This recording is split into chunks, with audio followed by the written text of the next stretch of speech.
2019년 8월 16일 조국 법무부 장관 후보자가 구역질나는 책이라고 비판한 책 반일 종족주의 대표 저자 이영훈 전 서울대 교수가 일본군 위안부를 성노예로 보기 힘들다는 자신의 주장을 재확인했다. 안녕하세요. 이슈TV 팩트인가? 선동인가? 입니다. 오늘은 조선일보의 보도 내용을 소개하도록 하겠습니다. 조선일보의 보도 제목, 반일 종족주의 저자 이영훈 전 교수 위안부 성노예로 볼 수 없다. 보도 내용입니다. 조국 법무부 장관 후보자가 구역질나는 책이라고 비판한 책 반일 종족주의 대표 저자 이영훈 전 서울대 교수가 일본군 위안부를 성노예로 보기 힘들다는 자신의 주장을 재확인했다. 16일 이 전 교수는 자신이 운영하는 유튜브 채널 이승만 TV에 올린 반일 종족주의 독자 여러분께 드리는 말씀이라는 제목의 영상에서 일본군 위안부와 식민지 근대화론에 대한 주장을 펼쳤다. 그는 대한민국 이야기를 펴낸 2007년에는 위안부 연구를 주도한 요시미 요시아키 학설을 채택해 위안부죄는 일본군 전쟁 범죄이고 위안부는 성노예였다고 정의했다며 이후 12년간 연구하면서 남성이 여성의 성을 착취한 것이 일제강점기 문제만은 아니라는 사실을 확인했다고 말했다. 그는 근거로 일제강점기 군인과 노무자 경력이 있는 인물 50여 명 인터뷰 동남아시아 일본군 위안소에서 관리인으로 근무한 사람의 일기 일본에서 나온 공창위안소 제도 연구 성과 서울대 보건대학원 학생들이 1964에서 1967년 발표한 논문 한국 정부가 작성한 보건사회통계 연보를 제시했다. 이 전 교수는 일본군 위안부의 원류는 조선시대 기생제이며 이 제도는 해방 이후 민간 위안부, 한국군 위안부, 미군 위안부 형태로 존속했다며 위생상태, 건강상태, 소득수준, 포주와 관계는 일제강점기 이후가 일본군 위안부보다 훨씬 참혹했다고 주장했다. 그는 식민지 근대화론에 대해선 수탈의 체제적 원리와 구조적 양상을 총체로 보자는 취지였다며 일본 식민지 지배의 수탈성을 부정하거나 지배 정당성을 주장하지 않았다고 강조했다. 이어 기존 역사 교과서와 교양서, 소설, 영화는 오로지 일제 야만적 약탈성만 부각했다며 약탈설의 문제는 일제의 억압과 차별에도 불구하고 한국인이 근대인으로 자기를 변모해온 역사를 놓치거나 왜곡하게 한다는 점이라고 했다. 이 전 교수는 지난 4일 MBC 기자를 폭행한 것과 관련해서는 원숙한 인격이었다면 피할 수 있는 불미스러운 일이라며 개인적으로 기자에게 사과의 말씀을 전한다고 했다. 그러면서도 상대방 동의를 받지 않고 마이크를 들이대거나 촬영하는 것 역시 정당화될 수 없는 폭력이라며 인격권과 초상권을 무시한 처사에 대한 정당방위였다고 주장했다. 이상은 반일 종족주의 저자 이영훈 전 교수 위안부 성노예로 볼 수 없다라는 조선일보의 보도였습니다. 이어서 이영훈 전 교수의 반일 종족주의 독자 여러분에 드리는 말씀입니다. 여러분, 안녕하십니까? 지난 7월 초 저와 동료 연구자 5명은 반일 종족주의라는 책을 출간하였습니다.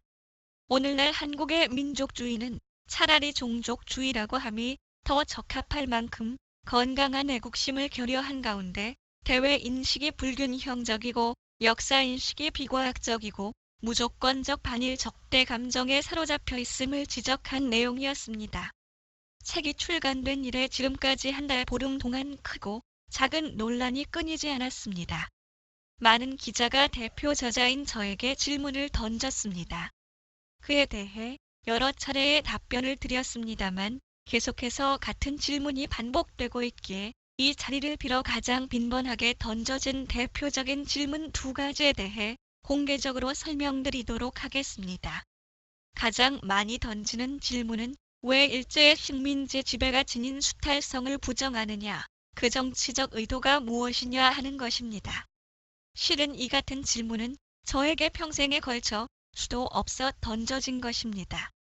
일제가 조선을 병합하고 지배한 것은 장차 조선을 영구히 일본 영토의 일환으로 편입하고 동화시킬 목적에서였습니다.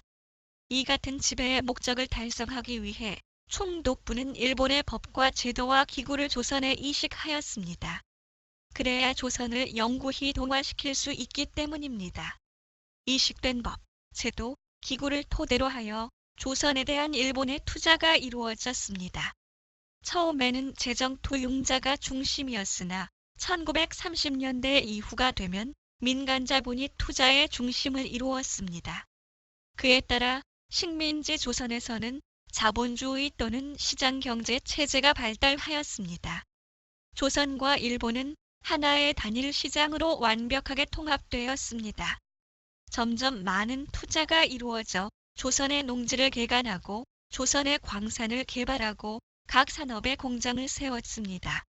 이를 위해 철도, 도로, 항만, 채식 등의 사회 간접 자본도 활발하게 건설되었습니다. 그 결과 점점 많은 소위 조선인이 일본인 농장주의 소장농으로, 일본인 광산주의 광부로, 일본인 공장주의 임금 노동자로 포섭되어 지배되었습니다. 이상이 그동안 저와 동료 연구자들이 세밀한 연구를 실증적으로 통해 밝혀온 바입니다. 세간에서는 이를 두고 식민지 근대화론이라 하면서 저희들을 비판해 왔습니다. 그런데 저는 지난 2007년에 출간한 대한민국 이야기라는 책에서 그 비판에 대해 다음과 같이 대답한 바가 있습니다. 그런데 그런 식의 경제 성장이 계속되면 결국 어떻게 됩니까? 조선의 토지와 자원과 공업시설은 점점 일본인의 소유가 되지요. 바로 그것이 진정한 의미의 식민지적 수탈이지요. 빼앗아간 것이 아니라 투자를 하여 한반도의 토지와 자원과 여러 시설을 일본인의 소유로 만들어가는 것입니다. 그 점에서 동화정책에 따른 실질적인 수탈의 무서운 결과를 보게 됩니다. 이 점을 명확히 할 필요가 있습니다. 식민지 근대화론이라 하면 사람들은 일제 조선 지배를 미화한다고 여기고 있습니다만 천만의 말씀입니다. 진정한 의미의 수탈과 차별이 어떠한 메커니즘을 통해 벌어졌는지를 제대로 보자는 것이 식민지 근대화론이지요. 그리고선 다음과 같이 이야기하였습니다. 그런데 식민지 근대화론은 이러한 일본 제국주의에 대한 비판에만 머물지 않습니다.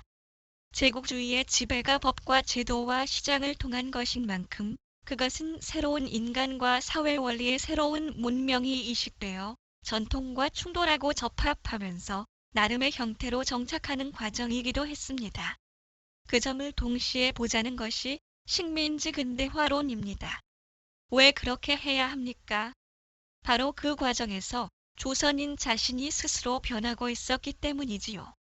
그들은 시대의 변화에 적극적으로 대응하면서 자신을 근대인으로 개발하고 있었습니다. 식민지의 경제 규모가 커지는 과정에서 일본인과의 차이가 벌어지고 있었습니다만 조선인의 소득도 커지고 있었지요. 원래 그럴 만한 문명 능력의 전통 문화였습니다. 그 점을 함부로 과소평가해서는 곤란합니다. 이상과 같이 저는 일본의 식민지 지배의 수탈성을 부정하거나 지배의 정당성을 주장하지 않습니다. 그런 취지의 발언을 하거나 글을 쓴 적은 없습니다.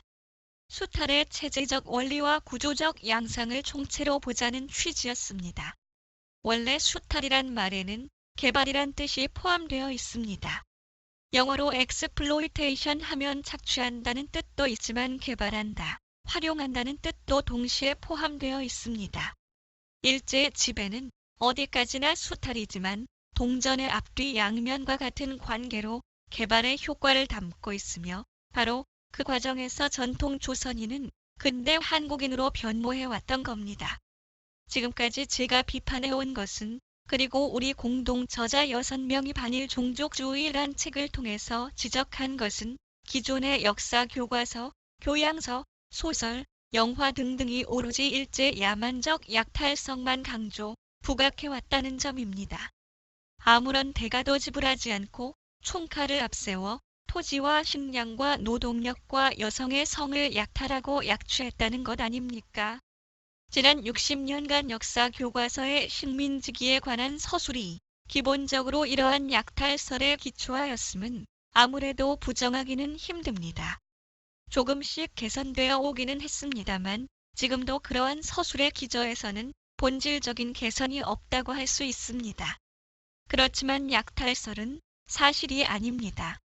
저의 공저자들은 그 점을 비판하였으며 책을 구입한 적지 않은 여러분이 그 점에서 큰 충격을 받았다고 고백하고 계십니다.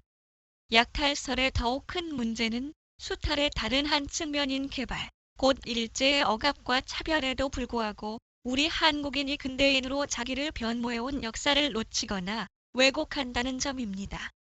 우리 한국인과 한국 사회는 언제부터 근대인과 근대사회로 변모하였는가라는 문제의식은 역사 교과서에서 송두리째 발거되어 있는 실정입니다. 오로지 일제 무장으로 저항한 독립운동의 역사만이 그 시대의 역사라고 가르치고 있습니다. 그것이 중요한 역사인 것은 사실입니다만 대다수 한국인이 근대 교육제를 통해, 근대 관료제를 통해, 근대 사법제를 통해, 근대 시장제를 통해 스스로를 근대인으로 개발시켜온 역사 역시 그에 못지않게 중요하다고 생각합니다. 왜 그러합니까? 바로 그러한 문명사적 전환을 바탕으로 해서 이후 대한민국이란 근대 국민국가가 세워졌기 때문입니다. 해방 이후 북한의 공산주의자들은 그 모든 것을 일제가 지배의 목적으로 부식한 것이라 하여 파괴하거나 해체해버렸습니다. 그렇지만 우리 대한민국의 건국 세력을 그것을 계승, 발전시켰습니다. 이미 우리가 주도적으로 계승하고 우리 실정에 맞게 변용한 이상 그것은 더 이상 일제가 남겨준 것이 아닙니다. 그것은 세계사적으로 보아 근대 서유럽에서 발생한 근대 문명이었습니다. 지난 70년간 대한민국이 세계의 여러 후진국이 부러워하는 큰 성취를 이룬 것은 바로 이같이 우리의 의지와 선택으로 근대 문명을 수용, 계승, 변용, 발전시켰기 때문입니다. 이러한 우리의 주장을 두고 이른바 좌파 세력은 일제의 식민지 지배를 미화한다고 매도하고 있습니다만 저는 반일 종족주의의 천박한 공세에 불과하다고 생각합니다. 그 모든 것을 때려 부순 북한이 이후 어떻게 되었습니까? 조선 왕조의 국가적 노예제나 국가적 농노제로 회귀해버린 것은 누구도 부정할 수 없는 역사의 진실이라고 생각합니다. 다음, 저에게 빈번히 던져진 두 번째 질문은 다음과 같습니다. 당신은 2004년 MBC 심야 토론에 나가 일본군 위안부를 공창이라 했으며 그로 인해 큰 소란이 일자 사과 성명을 발표하고 그분들을 찾아가 사과까지 하지 않았으냐? 그때 발표한 성명서를 보면 일본군 위안부를 성노예라고 하지 않았느냐? 그런데 왜 지금 와서 그때와 다른 주장을 하느냐 하는 겁니다. 며칠 전 JTBC에서도 그런 취지로 저를 비판한 걸로 알고 있습니다. 2004년 그 사건의 경과에 대해 지금 여기서 제가 설명하는 것은 시간 낭비인 것 같습니다. 저는 그에 관해서 조금도 숨길 것이 없이 당시의 경과를 2007년 대한민국 이야기이란 책에서 설명하였습니다. 그 책에 저는 일본군 위안부 문제의 실체, 그날 나는 왜 그렇게 말하였던가 라는 두 개의 장을 베풀어 일본군 위안부 문제에 관한 저의 이해와 입장을 서술하였습니다. 그러면서 위안부 문제의 연구를 주도해온 일본의 요시미 요시아키라는 분의 학설을 채택하여 일본군 위안부제는 일본군의 전쟁 범죄이며 위안부는 일본군의 성노예였다고 정의했습니다. 당시 큰 소란이 일었던 것은 정부가 주도하는 친일 반민족 행위 청산의 방식에 문제가 있다는 저의 주장을 둘러싸고 토론석상에서 오해가 발생하였기 때문입니다. 다시 말해서 위안부 그 자체에 대해서는 저는 제 독자의 주장을 펼칠 연구 성과를 보유한 상태가 아니었습니다. 이후 3년 뒤 대한민국 이야기라는 책을 출간하면서도 그러한 상태는 마찬가지였으며 이에 위안부 문제에 관해 국내외 통설을 대변하는 학설을 채택하여 위안부 문제의 역사적 성격에 관한 저의 입장을 정리하였던 것입니다. 이후 세월이 12년이나 흘렀습니다. 저는 기회가 닿은 대로 위안부에 관한 국내외 연구 성과를 읽어 나갔습니다. 그 사이 전쟁 말기에 일본 군인이나 노무자로 다녀온 50여 명과 인터뷰를 하였으며 그 과정에서 위안부에 관한 그들의 기억을 청취하기도 했습니다. 저의 주요한 연구 과제인 조선시대의 노비제에 관한 연구를 추진하다가 기생제의 실태와 본질에 대해 알게 되었습니다. 그리고선 기생제야말로 군 위안부제의 역사적 원료이구나라는 생각을 하게 되었습니다. 또한 한국학중앙연구원의 고문서 조사팀과 더불어 고문서를 탐색하다가 1943에서 44년 동남아의 버마와 싱가포르에서 일본군 위안소의 조바, 곧 관리인으로 근무한 사람의 일기를 발굴하여 번역, 출간하기도 했습니다. 위안소제 또는 위안부제와 관련하여 그런 수준의 1차 사료가 발굴된 것은 일본에서도 없던 일입니다. 저는 그 일기를 통해 위안소의 여인들이 폐업의 권리를 보유했다는 매우 놀라운 사실을 확인하였습니다. 이후 잘 알려진 원 위안부 문옥주 씨의 회고록을 읽으면서도 그 점을 확인하였습니다. 2017년 대학에서 정년한 뒤 저는 일본에서 이루어진 근대 공창제 및 위안소제에 관한 주요 연구 성과를 모두 입수하여 세밀하게 검토하기 시작했습니다. 그 결과 일본군 위안부제는 근대 일본이 운용한 공창제의 일환이었다는 사실을 알게 되었습니다. 그와 별도로 저에게 결정적으로 영향을 미친 것은 1964에서 67년에 작성된 서울대학교 보건대학원 학생들의 민간 위안부와 미군 위안부의 생활 실태에 관한 석사학위 논문들이었습니다. 이 논문들은 그야말로 황금과도 같은 귀중한 학술적 가치를 갖고 있습니다만 그간 어느 연구자도 그에 주목하지 않았습니다. 이들 논문과 더불어 대한민국 정부가 매년 작성한 보건사회통계연보를 검토한 결과 저는 해방 후에도 위안부제가 존속했음을 확인하게 되었습니다.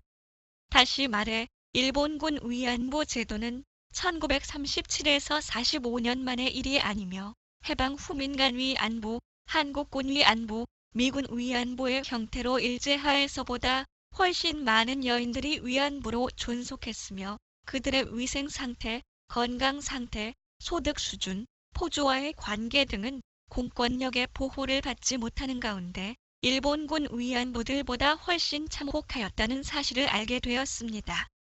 이 사실은 저로 하여금 일본군 위안부 문제를 15세기까지 거슬러 올라가 국가에 의한, 지배신분에 의한, 가부장에 의한, 남성에 의한 여성의 성에 대한 약취의 역사를 전면적으로 재정리하는 가운데 그 역사적 위상을 올바로 재정립할 필요가 있다는 연구 과제를 절감하게 해주었습니다. 그래서 우선 1차로 이번에 출간한 반일 종족주의란 책 제3부에 실린 3편의 논문을 작성하게 된 것입니다. 연구자에게 당신 왜 변했어? 라고 묻는 것은 옳지 않다고 생각합니다. 저는 평생 15세기에서 19세기 조선 왕조 시대의 경제사를 연구해 왔습니다만 읽는 사료의 폭이 깊고 넓을수록 조선시대에 관한 저의 생각이 해마다 바뀌어 가는 것을 절감하고 있습니다. 세월과 함께 다시 말해 사료의 발굴과 천착과 더불어 연구자는 변화해 갑니다. 변화하지 않은 연구자는 진정한 의미의 연구자가 아닐지도 모릅니다. 다만 변하는 과정을 세밀하게 기록하고 밝힐 필요가 있습니다. 그것을 숨겨서는 곤란합니다. 남에게 혼란을 주기 때문입니다. 무슨 정치적 의도가 있는가라는 오해도 받을 수 있습니다. 저는 이번 책에서 제가 변하게 된 사정을 자세하게 설명하였습니다. 예전에는 요심히 교수의 성노예서를 채택하였는데 이제 보니 문제가 많다. 일본군 위안부는 기본적으로 폐업의 권리와 자유를 보유하였다. 그런 이유에서 성노예로 규정될 수 없다. 요시미의 학설은 틀린 것 같다는 저의 새로운 입장을 분명히 밝혔습니다. 아마 위안부 성노예서를 국내에서 공개적으로 부정한 연구자는 제가 최초가 아닌가 생각합니다. 위안부가 관원에 의해 강제로 끌려가거나 납치되었다는 종래의 통념을 부정하거나 수정하는 데는 세종대학교의 박유하 교수라는 분이 큰 역할을 하였습니다. 바로 그 주장 때문에 명예훼손의 혐의로 재판까지 받고 있는 실정입니다.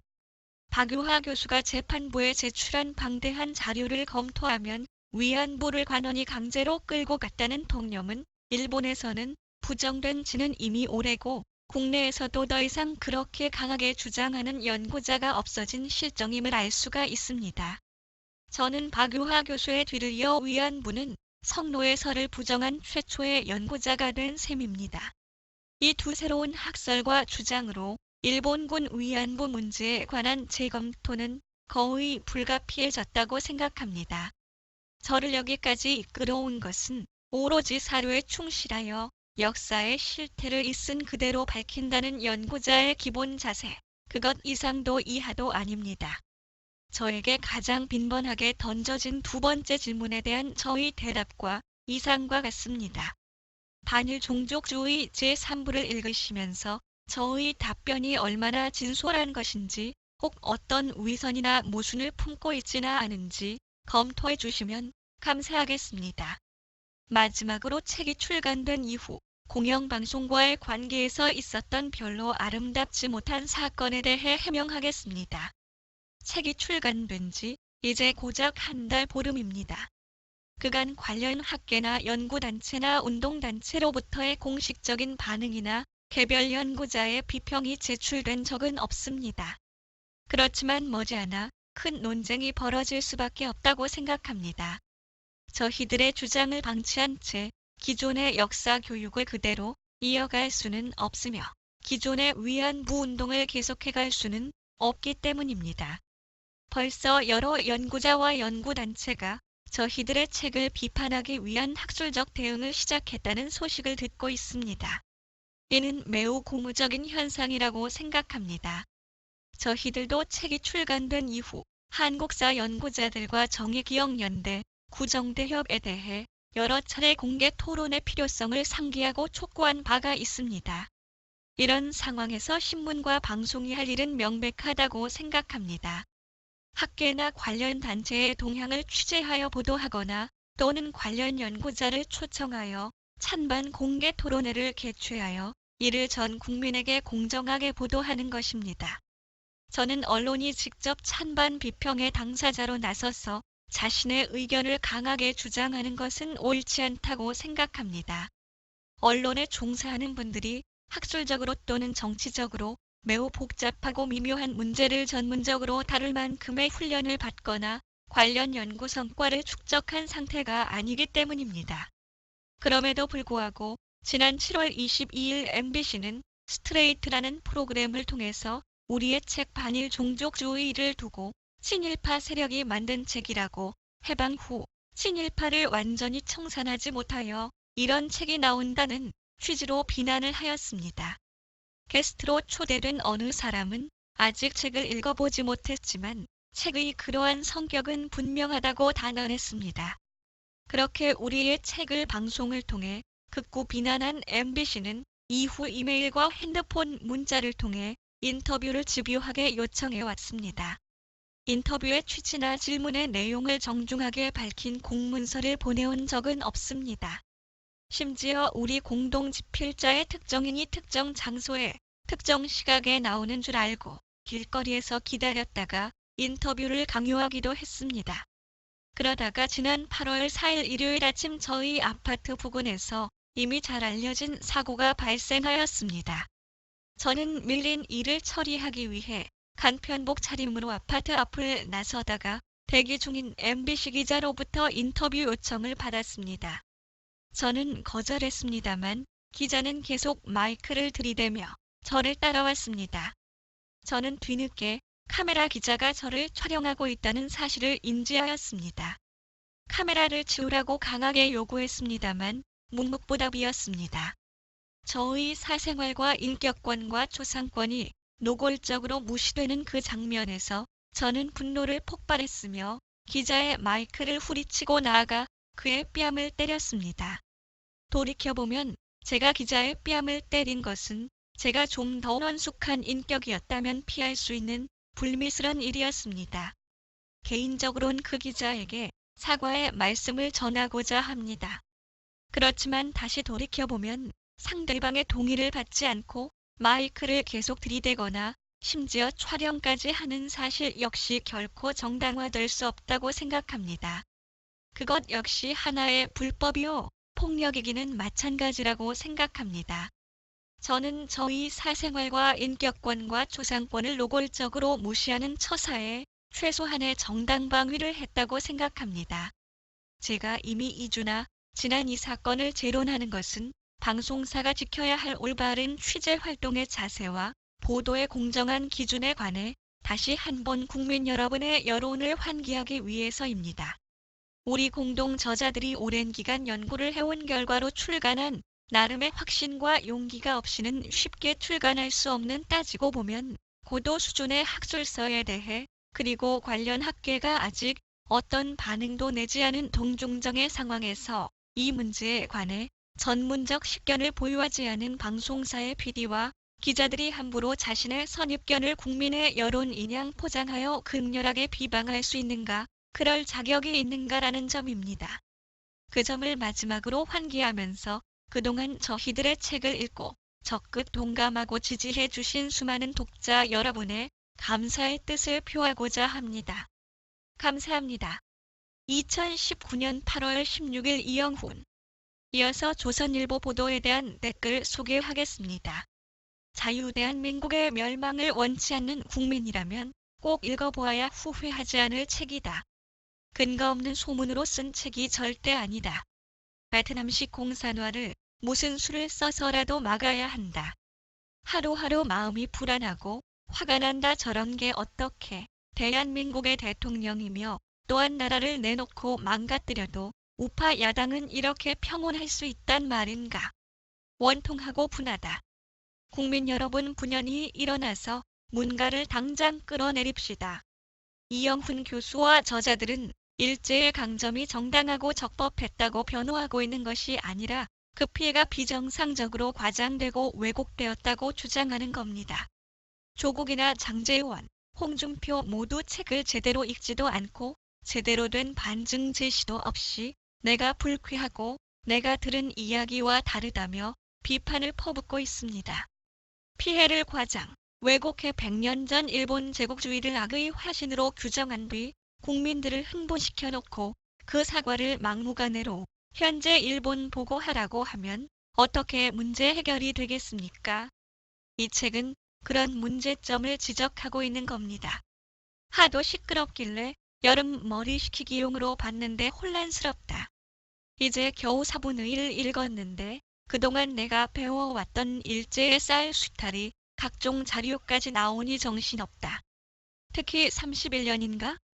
한국도 일본도 역대급 쌀 풍년으로 수출할 쌀이 줄어들자 일본 농민들이 한국쌀 이출 금지를 주장했고 식민지도 자국 대우해서 관세도 없고 수출이 아니었다. 이에 동아일보가 즉각 반박하면서 반도인들의 쌀 이출 금지는 터무니없는 것으로 즉각 그 주장을 철회하라라고 사설을 쓴 것을 보고 놀랐다. 과연 어느 것이 쌀 수탈이었단 말인가? 그리고 그 수탈 덕분에 일본 농민들이 손해를 봤다는 것은 뭔지? 이영훈 교수의 연구 결과는 불편하지만 사실이고 역사로 받아들여야 할 것이다. 왜냐? 사실이니까. 사실을 역사에 그대로 반영해야지 불편하다고 우리 편한 대로 왜곡해선 진실의 기록이 사장되고 미래의 오해로 인한 문제만 일으킬 뿐. 이영훈 교수의 연구에 의하면 6.25 때 한국군 위안부나 미군 위안부들의 실태가 더 열악했었다는 걸 알 수 있다. 한국에선 왜 유독 일본군 위안부에만 인권을 들이대면서 반일의 도구로 쓰는가? 그 많은 인권단체들은 왜 6.25 위안부 문제는 외면하고 있는가? 6.25 위안부는 왜 숨어 있는가? 이게 바로 좌파들이 노리는 반일 종족주의다. 이제 이런 거짓 프레임을 깨부숴야 할 때이다. 용기를 내어 큰 화두를 던진 이영훈 교수를 응원한다.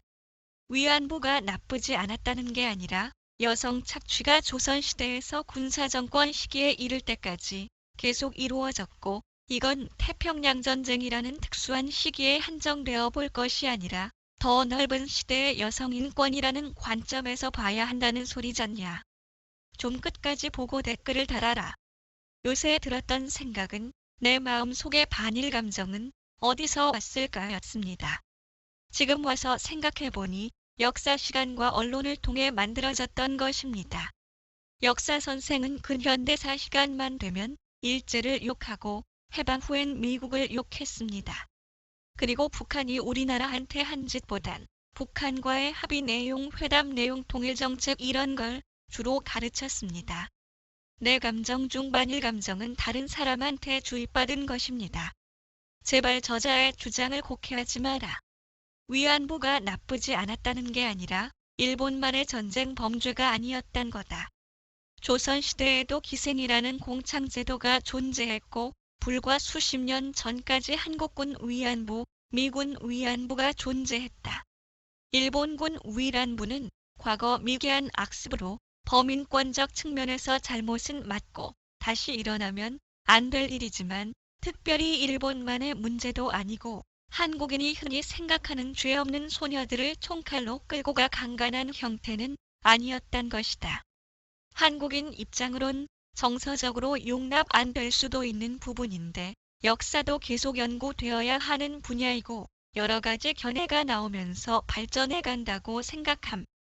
무조건 매국노라 치부하지 말고 제대로 직시해야 일제강점기 같은 일이 또 안 생기지. 따지고 보면 식민지 근대화론 이게 얼마나 슬픈 일임? 그냥 우리 힘으로 발전한 것도 아니고 식민지 당에서 발전하고 신분제 사라졌다는 게 너무나도 슬픈 현실이지만 부정할 수만은 없는 부분.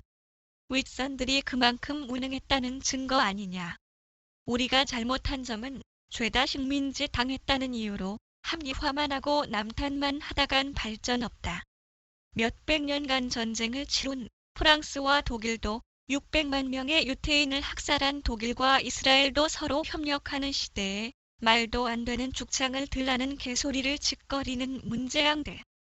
내들은 100년 전 이 나라의 무능한 고종과 다를 게 없다. 위안부 피해자들의 증언이 있다고는 하지만 이영훈 선생이 말한 듯이 사람의 기억이라는 건 별로 믿을 만한 게 못 됩니다. 실제로 증인이 처음엔 양아버지에게 팔려서 위안부로 갔다고 했지만 조금 후에 기차역에서 갑자기 끌려갔다고 증언을 바꿉니다. 왜냐하면 그렇게 증언해야 지원도 나오니까요. 당시 위안부 지급 월급을 보면 일반 국민의 이달치 월급을 일당으로 받았습니다. 이게 과연 성노예라고 할 수 있을까요? 심지어 위안부의 나라별 비율을 보면 일본이 가장 높죠. 그럼 일본 여자들도 다 성노예였나요? 위안부는 원래 있던 창기집을 일본이 군이 이용하도록 시설로 지정한 것뿐입니다. 솔직히 좌파들이 좋아하는 조선시대에는 대놓고 관비가 있었다. 태어나자마자 기생이 되어야 하는 그런 몹쓸 제도가 우리의 역사다. 위안부? 솔직히 보면 그 당시 정말 떼거리가 없어서 부양가족 챙기려고 스스로 간 사람도 없지 않아 있다. 그런데 이걸 나쁘게만 보는 우리의 사회가 잘못된 것이지? 자꾸 숨기고 나중에 피해로 돌린 여성들이 있었다. 일제만 그러했나?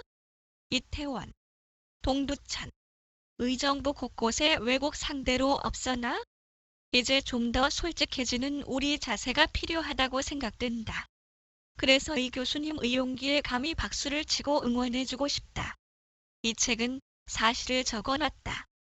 실제로 조선 독립을 원하던 사람들은 사실 그 추태하고 나약한 조선을 다시 세우려던 사람들이었고 실제로 그 독립이 가능했던 것도 미국의 덕분이었고 자유대한민국도 이승만 대통령 덕이었다. 독립운동의 의미를 축소시키는 게 아니라 사실 독립운동은 조선 독립에 있어서 크게 기여한 게 아니다. 위험을 무릅쓰고 진실에 가까이 가려 노력한 그 용기에 박수를 보냅니다. 앞으로 정확한 역사적 사실로 양국이 설린 관계를 구축했으면 합니다. 존경합니다. 문 정권의 무조건적 반의를 선동하기보다 학구적 연구를 통한 극일하자는 진짜 애국자. 이상 댓글 내용 알아보았습니다. 이슈 TV, 팩트인가? 선동인가? 였습니다. 동영상 시청해주셔서 감사합니다. 그리고 좋아요, 구독 꼭꼭 눌러주세요. 좋은 내용으로 보답하겠습니다.